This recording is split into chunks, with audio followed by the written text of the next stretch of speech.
isn't it like totally bad luck to see them for the wedding? That's just silly superstitious nonsense. Now, how many werewolves did we invite in our vampire wedding again? Speaking of which, I'm suddenly totally nervous about becoming a vampire. Let me alleviate your conscience by telling you how. When I first became a vampire, I was driven to murder people every night. Amazingly, that will be effective. Back when my hair was more reasonably sized, I killed a lot of people. Oh my god. But they were all mean.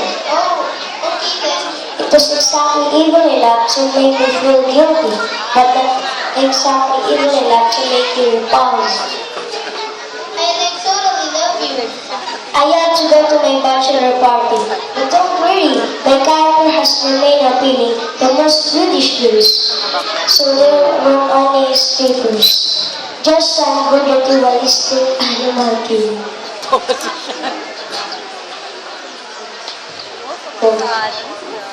Excerpt lang. Thank you very much, grade 4. Let us welcome the grade 5 St. Jude, Mark Anthony and